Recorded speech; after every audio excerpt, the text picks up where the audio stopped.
Okay, this is going to be chapter 44 of the Reappearance of Rachel Price. This is a really long chapter, and I am out of practice with audiobooks, so please give me patience. I have water. I still need to take a phone call. I'm trying my best today, okay?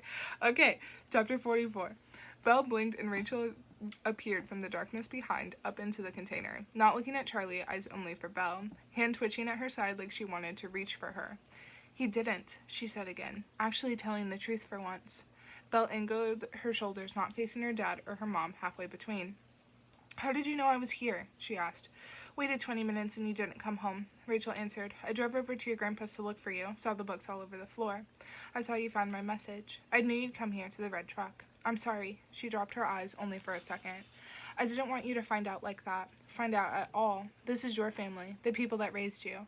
I saw how much you loved them, and as much as that hurt me, I didn't want to hurt you. I never wanted you to know. It was too late for that. What do you mean he's telling the truth? Belle glanced back at Charlie. He didn't know you were here? Rachel didn't look at him, spoke about him, spoke around him. That's true. He didn't know I was here the whole time in this truck. He didn't know because he thought I was dead. Now she looked at him, eyes full of fire. The chains rattled as Charlie stepped back, but Rachel wasn't done. He thought I was dead because that's what he told Pat to do. That was the plan. You had the rest of it right, Belle. But your grandpa wasn't supposed to just take me at 2 o'clock that day. He was supposed to kill me. Dad made a sound in his throat, low and guttural. Surprise, Charlie? Rachel threw the words at him, deadly, like her eyes. Must have been a big surprise when you found me in your kitchen 3 weeks ago after being sure I was dead for 16 years, huh? Everyone else assumed I was dead, but you're the only one who was sure. She sniffed, a laugh buried there somewhere, deep below. The look on your face. I thought you'd have a heart attack. Kinda hoped you would.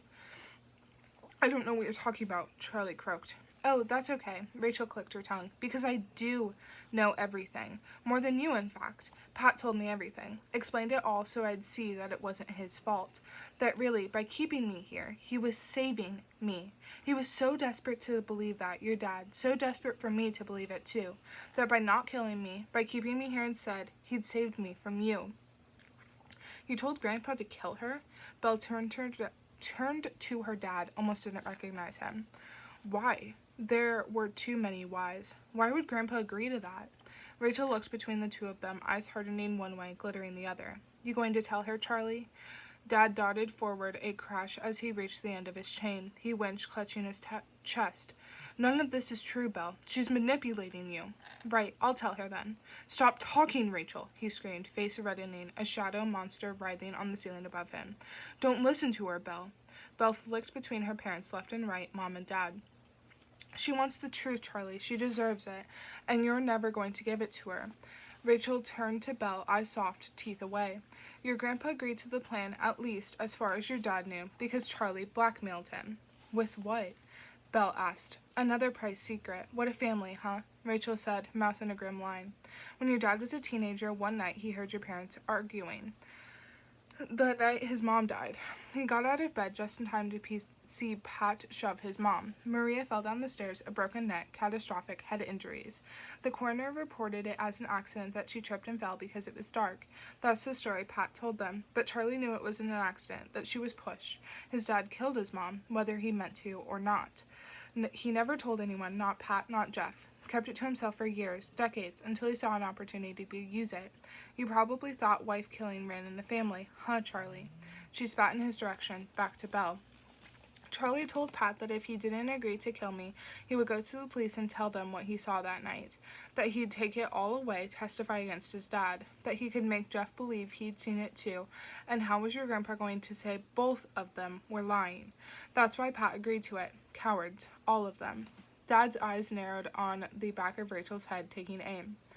Pat told me, Rachel said, unaware, that if he didn't agree to the plan, didn't take me, he was scared Charlie would eventually kill me himself. So he was saving me from that. But Charlie had to believe I was dead, and he did. The chain clattered as Dad started pacing. Charlie thanked him after. Can you believe that? Said he didn't want to know any of the details, how he'd done it, where my body was, just that it was done. He wanted plausible deniability. Pat always said that if Charlie ever showed remorse, if he regretted it, Pat would reveal what he'd really done, that I was still alive, that they'd find a way to bring me back home. Charlie never mentioned it to him once. He thought he'd had me killed, and he never had any doubts about what they did, never regretted it. Dad burst into laughter, hitching and hollow. What are you doing, Rachel? Belle is never going to believe you. She doesn't even know you. Belle, look at me, kiddo. She did, but only for a second, his eyes red and wild, stalactites of spit hanging from his teeth. He turned back to Rachel, her face wounded but quiet. Why would he want to kill you? Belle asked, looking at both her parents, head spinning because she couldn't see both at the same time. Rachel sighed. I'd known for a while that Charlie was going to kill me. It wasn't just when Pat told me. I knew for weeks, months. Why? You know your dad, she said not unkindly. Maybe better than I do. You know how it works, how everything orbits around him, how he's always right, controls everyone in the family even if they don't know it. You notice how everyone says sorry to him, but he never says it back because he's never wrong. He thought he could control me too. I was too young when I married him, naive, and he was so much older, so he had to be right about everything. But being your mom changed me, and I started to see how he really was. I think he saw me pulling away from him, so he tried to pull me back. For months he tried to make me think I'd lost my mind, so I'd need him, so I'd never leave. Rachel pressed her eyes together. Oh, Rachel, you left the front door open. Rachel, sweetie, you left the oven on. House could have burned down. None of it ever happened. I knew that, but he was good at it. I started to doubt myself. She threw a look at him, bitter and cold. You made a mistake, though, Charlie. A big one. That last Christmas. Rachel, you left Annabelle in the bathtub alone. She could have drowned. Him holding you. You screaming. That's when I knew. I'd never forget about you. You were my world. I knew he was dangerous, that I had to leave him. I think Charlie could tell he'd lost, that I was going to leave, and he couldn't live with that. Oh, no. That's why he wanted to kill me. The final way to control me. Oh, come on! Dad strained against his chain, stamping his free foot, the container shuddering. Do you hear yourself, Rachel? You need help, honestly. These fantasies in your head. Belle doesn't believe any of this. I raised her smarter than that. He had raised her, and she was smart, but he was wrong. She believed Rachel because Belle never left the front door open or the trash unsealed. She never smashed that fucking mug, and Dad left her in a Taco Bell parking lot for hours, not minutes. But she was smart enough to see something else, too. All the things Rachel left out. But you were leaving, weren't you? Belle said. You borrowed $3,000 from Julian Tripp 2 days before you went missing. You were going to use it to leave us, to run away. Rachel nodded, a sad smile dragging down the corners of her mouth. You're right, Belle, and you are smart, not because of him. Your dad had taken my bank cards off me by that point, for my own good, he said, because I maxed out the credit card and I'd forgot I'd done it. It was a lie, but I didn't have access to my money, and I needed some if I was going to leave. I knew he was going to kill me. It wasn't a question of if, it was how long I had left. I didn't think I had enough time to see this credit card thing play out, especially when he then pretended my car was broken to isolate me more. I couldn't wait. Julian was my only friend. Work was the one place I was free from Charlie. I knew if I asked Julian after school, he'd give me the money, and he did, just a couple days later. $3,000. It was enough. Then Charlie fixed my car for me, and I knew I had to leave that day before it was too late. That exact day, Wednesday, February 13th. You're right, Belle. I was running away, and I was taking you with me. Belle breathed out the rest of the darkness, a shudder up her spine, but it wasn't a shiver. It was warm. There they were, the words she'd waited her whole life to hear, never knew it until this moment. Her mom didn't leave her behind, didn't choose to abandon her. Belle had always been a part of the plan. They were supposed to leave together. A tear broke free, clinging to her lashes. Rachel reached out, stroked her thumb along Belle's wrist, the warm shiver there, too. I'd been planning for weeks, Belle, the entire thing, and now I had the money. It was time to go through with it. That's what happened in the mall, why I disappeared twice that day. The first time was planned, it's true, what I told you, how we disappeared in the mall, the recycling bin behind that staff-only door. But it wasn't a coincidence, and it wasn't because I thought a stalker was watching us. I'd been visiting the mall for weeks, working it all out, tracking the cameras, finding a blind spot by that door. What time those bins were taken out the side door every day, where they took them, how long until the recycling was collected, if there were cameras there. I knew if we could get through that door into one of those bins and be wheeled out, park the car a few streets over, no one would ever know. The staff-only door wasn't left unlocked. I swiped a key from someone 2 weeks before. I was ready, Belle, and it worked. We disappeared inside that mall, no trace of us leaving. You were so good inside that bin, like you knew it was important that we weren't caught. I wanted people to think we disappeared close to home, an impossible mystery to keep them occupied, so they'd never look for us anywhere else, so Charlie would have no idea where we went. Rachel paused for breath, eyes darkening with the story. I didn't know. It was the same day Charlie and Pat agreed to carry out their plan, too. Charlie was going to cut his hand around 2 o'clock to begin his alibi. That's when Pat was supposed to get me at home. Pat arrived just in time to see us leaving, heading for the mall, so he followed us to Berlin. Parked near our car, waited for us to get back. We were gone for hours, Belle, hiding in that bin, waiting to be wheeled out. But Pat couldn't call Charlie to tell him something had gone wrong with the timing. Charlie's alibi had to be perfect, no link between them, no phone calls. So Pat waited, followed us when we finally got back to the car. He thought we were heading home, but we were on our way to disappear for good to find a new home. That's why I drove the back road, so no cameras would pick up our plates. I didn't know Pat was behind us the whole way. We were on that quiet road, and he saw his opportunity, sped up to overtake us, braking in front. I had to swerve off the road to avoid hitting him. You were okay, Belle. Always such a brave girl. I got out of the car to scream at this other driver. Then I realized it was Pat. I asked what the hell he was doing. He could have killed us. He said he had to show me something. It was an emergency. I knew our plan was already ruined because Pat had seen us after we disappeared. I was distracted, thinking about what the hell to do, so I didn't see the cuffs in his hand. He opened his trunk, grabbed my wrist, shoved me inside, closed the door. I screamed for him to let me out, kicking against the latch, but then there was this awful moment when I realized I left you with the car open. It was freezing out. I stopped screaming for me and I started screaming for you, telling Pat I didn't care what he did to me, but he had to go back and close the door to make sure you were okay. He did. He checked that the heater was on and he shut the door. He says you saw him, Belle. You called out to him. He gave you a juice box and left you there in the back seat. He wanted me to know he'd never hurt his granddaughter, promised to take care of you while I couldn't. Then he brought me here. She closed her hands, gesturing at the makeshift prison cell. Belle took it all in again, the grooved foam along the ceiling to the chain around Dad's ankle that disappeared outside. The small dark room, her mother's home for all that time. She tried to imagine as Rachel saw it that first day, the edges growing sharper, shadows deeper, walls closing in. How had she survived all that? Rachel seemed to read her mind, knowing the look in her eyes as Belle now knew hers. Pat had about a week to put this all together after Charlie asked him to kill me, insulated it. She pointed at the phone, for the temperature, but I always thought it was so no one could hear me scream. No one ever did. She sniffed. I was cuffed around the ankle, holes for ventilation in the walls and ceiling. He put a generator out back, ran a cable through the hole in the wall there. So I had an electric heater in winter, a fan for summer. God, summer was awful in here. So hot I could hardly move. Had a lamp I could use those months when the generator was on, so I wasn't living in darkness. Other times I had flashlights, enough batteries to keep one on the entire time. He came twice a week with food and water, any other supplies I asked for. Sat with me for a while with the door open. I always thought it was my chance to convince him to let me go. I think I got close a couple times, but he said it could only happen if Charlie ever came to him. Sorry for what they'd done. Otherwise, he said letting me go would be the same as letting me die, that Charlie would kill me himself.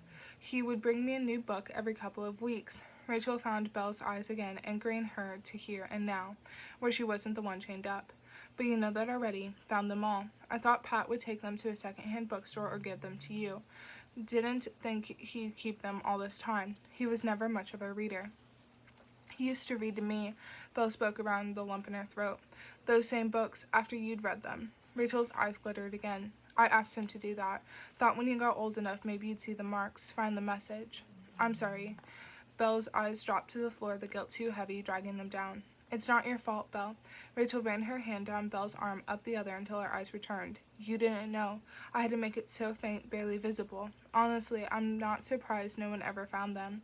There was no other way. Pat had given me a pencil and a notebook for writing down supplies I needed. Then, when he brought me the first book, I just wrote the message out, big letters above chapter 1. But Pat flipped through it, found the message right away. He told me he'd burned the book, that he couldn't bring me any more if I tried that again. So I had to be smarter about it. Hide a message that Pat couldn't find because I knew he'd be checking each time I gave a book back. The Memory Thief. That was the second book he ever brought me. The first one I had that message in. Why it's my favorite. I used to tell him it was a special book, never told him why. Even though it didn't work, it gave me something to live for. It gave me hope. Belle felt her eyes glaze too, glittering in the same way as Rachel's. Uncried tears for all those missed chances, years of being so close and never knowing. So you and me were running away. That's why the $3,000, why we disappeared inside the mall. But then Grandpa intercepted us, took you. That's why you disappeared twice. One was planned, one wasn't. Rachel nodded. But what was the rest of the plan? Belle asked. The chain rattled, making her jump, and she'd almost forgotten Dad was here watching them. Where were we going after the mall? Belle had to know what life Rachel had planned for them, what the other way would have been. She'd lived one already, the tiny girl left abandoned in the back seat, her life a mystery for others to gawk at, terrified of ever being left again, knowing it was inevitable. Belle needed the other way, the other life she could have had, what Dad and Grandpa took from her. A few weeks before that day, Rachel said, before Charlie cut me off from my money, I'd bought another car, this cheap thing, unregistered, from a couple who just wanted cash. I'd parked it in Randolph, a street with just vacation homes, no one around to report it. We were going to swap cars, sink my old one in Lake Durand. From there, drive to Vermont, a town called Barton, where Robert Meyer lives, Belle said, filling in the gap, knowing where the rest of this was going because she'd lived a version of it the last 2 weeks. Jeff's friend, Bob, Rachel nodded. He used to drop him into conversation whenever he could. Told me once that Bob sold fake identities from the dark web, that it wasn't as expensive as I'd thought either. Jeff didn't know how much that stuck with me, how much I'd need it later. I got Bob's number and address from Jeff's phone in that final week. Wrote them down on a piece of paper, actually, because I was going to leave my phone behind in the car at the bottom of a lake. That paper is one of the only things I had in my pocket when Pat took me. That and Julian's $3,000. Pat never found the money. I hid it, but that bit of paper, I looked at it so many times, how close we'd been to our new life. I memorized it all, the phone number, address. Used to recite it sometimes, test myself. We were going to turn up at Bob's house that night and buy a full new identity for you and me, Belle. We had the money and enough left to help us start over. From there, we'd go to a private airfield near the border, convince someone flying a small aircraft to take us into Canada. We would have had our new passports for the flight plan for the authorities, and no one would have known it was really us.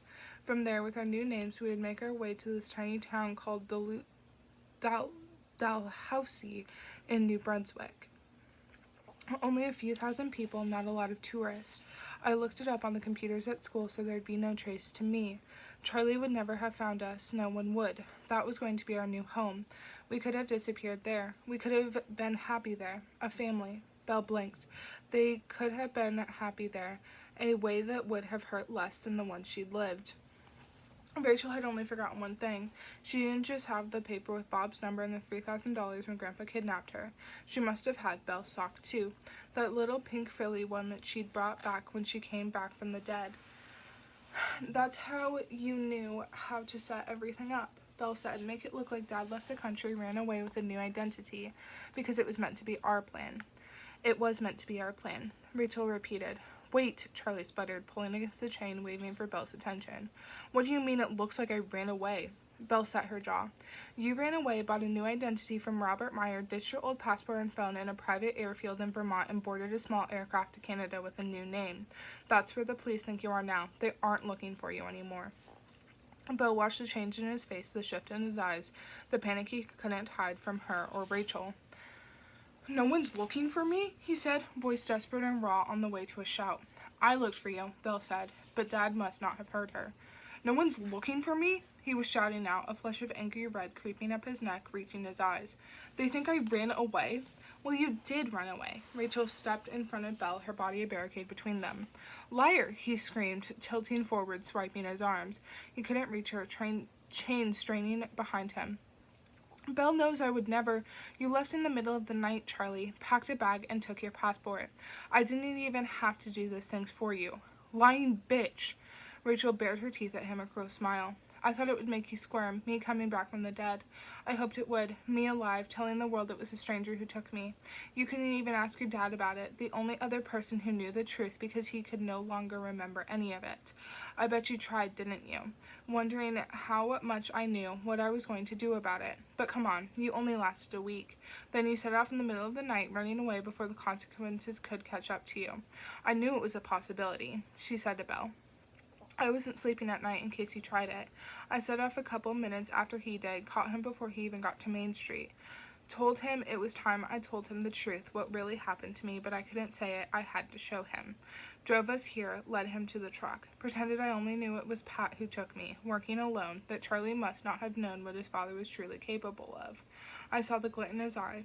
I know how his mind works. He was figuring out a way to save himself, to pin the whole thing on his own dad without a second thought. I showed him where the generator plugged in, and while he wasn't looking, I slipped the cuff around his ankle, locked it. The look on his face when he knew what I knew. Liar, Charlie screeched. A line of spit trailing down his chin. Belle knows I wouldn't leave. You're crazy, Rachel. Belle doesn't believe any of this.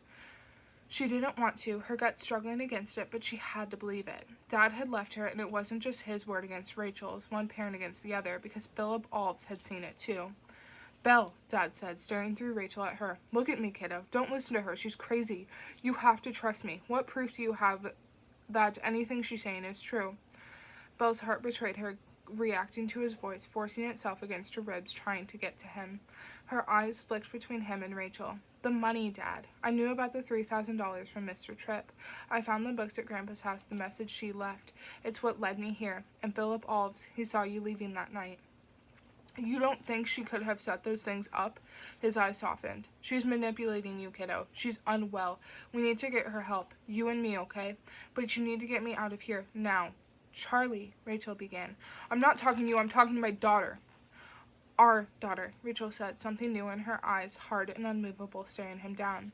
Rachel has the key to the cuff, Belle. You need to get me out of here. I've been to this hellhole for 2 weeks. Belle, please help me. 2 weeks, Rachel forced out a laugh. You've done 2 weeks, Charlie. You have no idea what I went through in here. Try 15 years.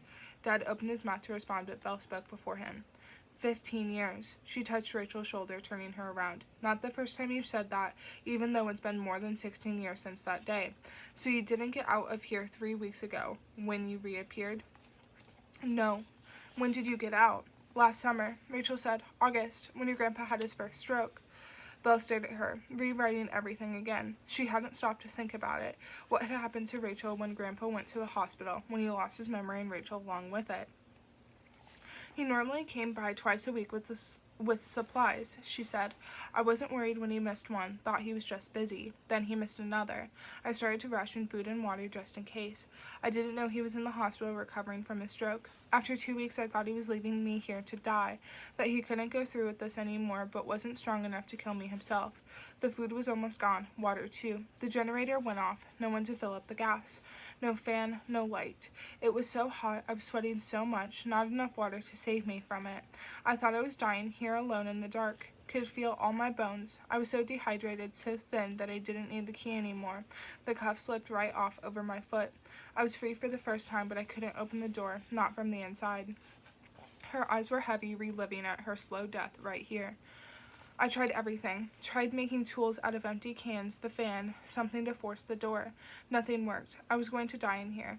It was 21 days since I'd last seen Pat, and then I heard someone moving around outside. I was so weak, but I managed to hit a flashlight against the door over and over, screaming for help. Rachel stared at the door, now open into the endless black night. It opened. I gotten so used to the darkness that I couldn't see anything for a few seconds. Then I heard his voice, Pat's, asking who I was. Rachel shook her head. I didn't understand, thought it was some kind of cruel joke. He asked me what I was doing here on his yard and who I was, and I realized he really didn't know who I was, didn't remember me, or that he was the one keeping me here. I figured it must have been a stroke, and there was significant damage to his brain, to his memories. It was my one chance, and I wasn't going to lose it. I wasn't chained up anymore, and the door was open. I told your grandpa that I was a realtor looking for a client interested in buying the yard, that I'd accidentally gotten trapped inside the truck, and I'd been there all day. He told me he was sorry that happened. He actually apologized to me. I grabbed some things, the $3,000, and then I was free. Pat even held the door open for me as I climbed out, asked to give him a call if there were any offers on the yard. He didn't remember me. I didn't even need to run. I couldn't have run if I'd wanted to. I just walked right out of here. First thing I did, drank from the river until I was sick. Found a car parked by the trailhead across the bridge. They had food and water, clothes, and camping gear. I took it all. Stayed in the trees for a few days until I had my strength back. Belle nodded, the final pieces coming together now, all the signs and half-truths she'd uncovered, showing her the way. You escaped 8-9 months ago, she said. Why didn't you come home then? Rachel bit down on her lip, a ghostly imprint of her front teeth, when she let it go. I almost did. Almost went straight to the Gorham police. I was so desperate to see you again. But I stopped myself. It was like the message in the books. I messed up the first one, and I knew I needed to be smarter about this. I only had one chance to return, and I wanted to be prepared, wanted to do it right. So I left town, left New Hampshire, dyed my hair in a gas station toilet, caught a Greyhound, then another. Ended up in a small town called Millinocket in Maine. I thought it was far enough away, and people wouldn't recognize me with my hair, how thin I was. I had those $3,000 to get started, rented a room, got work as a maid, cash in hand, and I planned. I researched and I was careful about it.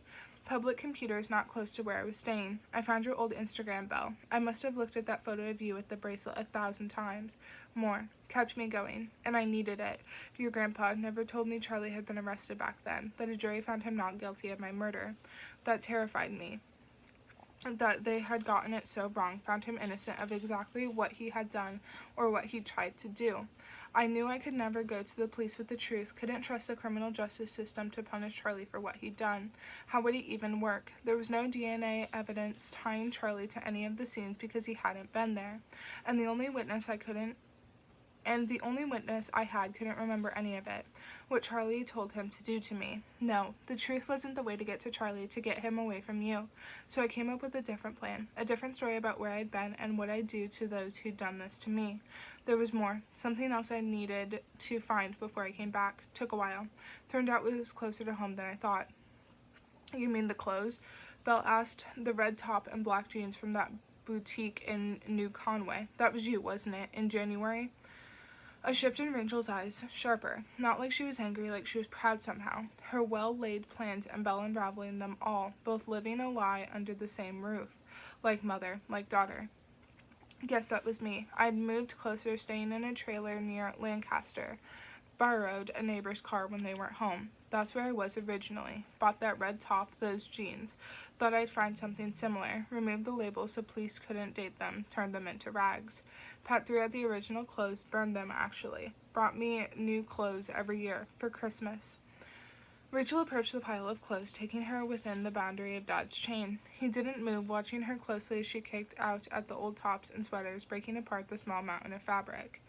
When I was ready, when it was time, I cut my hair off, put on those ruined clothes. Fresh wound on my ankle I'd been working on like I'd just escaped the cuff. Destroyed every last chance of me from that trailer.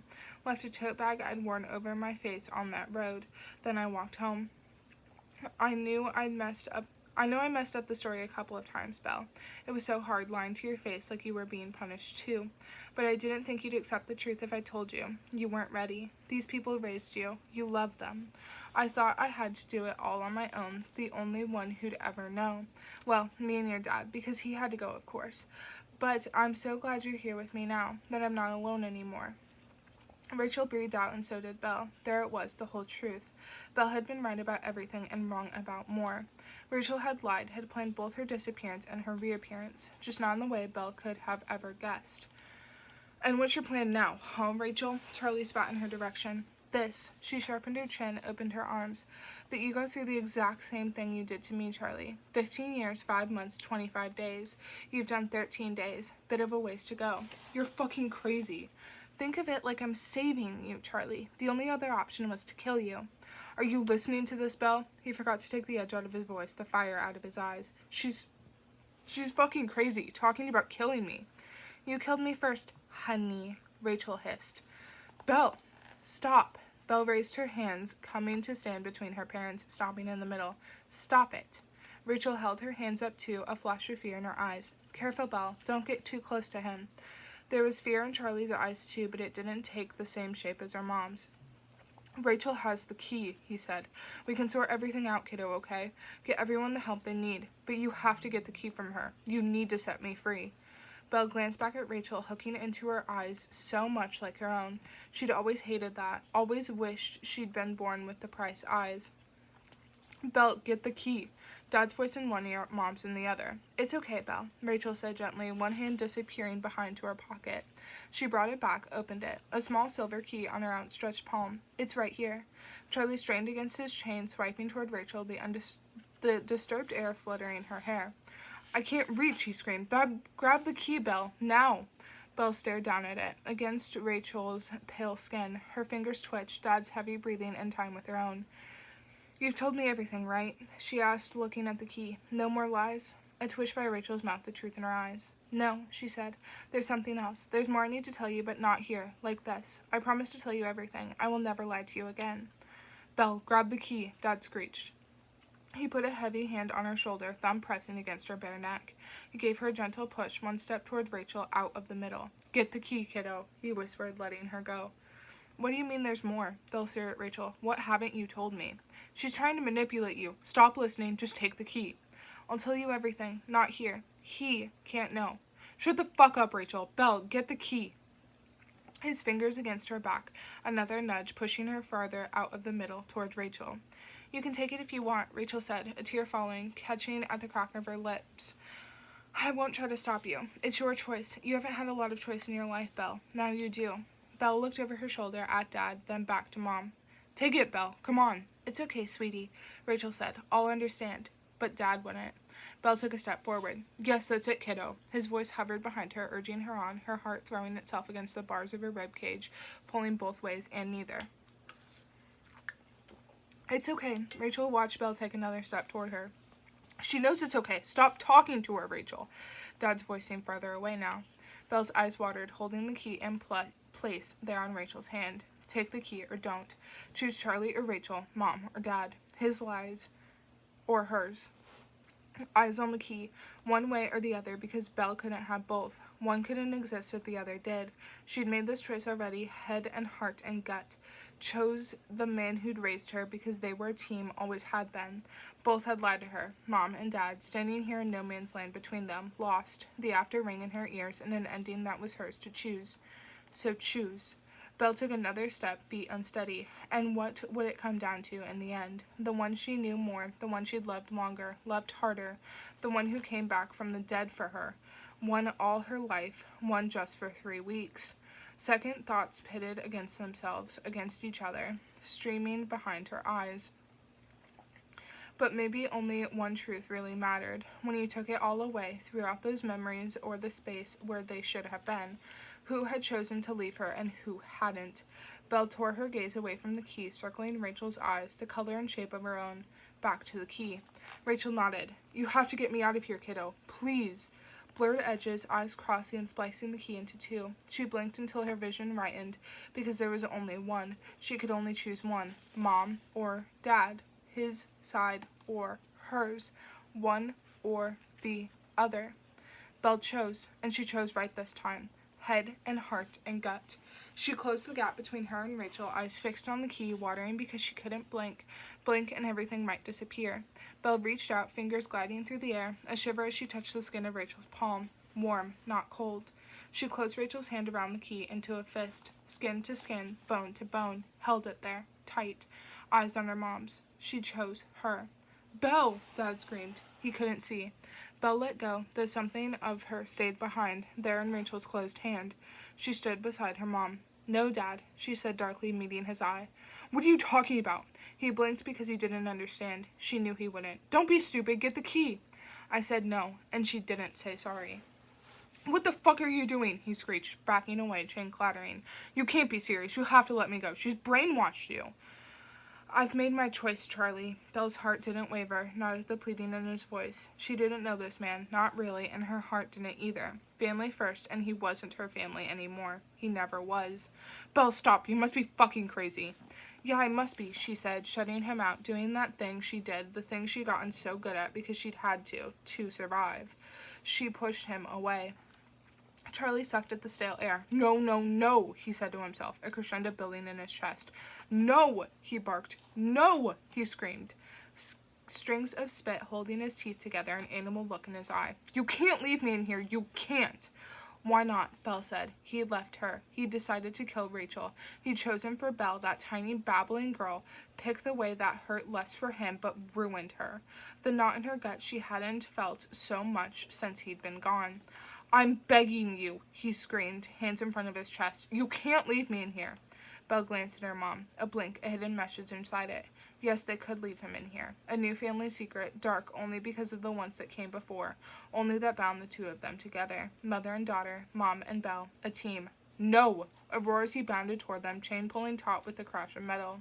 Charlie's hands scrambled the air, fingers closing around Belle's sleeve, pulling her toward him and those desperate, hungry eyes. Belle dug her nails into his flesh, scratching deep. Rachel stamped on his foot, pulled Belle out of his grip. She bared her teeth, eyes glittering the same way they had when another man tried to hurt her daughter. Do not touch her. She stood in front of Belle. I can make it even worse for you. Don't leave me here, he howled. Empty swipes at the air, slipping, crashing to his knees. I'll kill you, Rachel. I should have fucking killed you.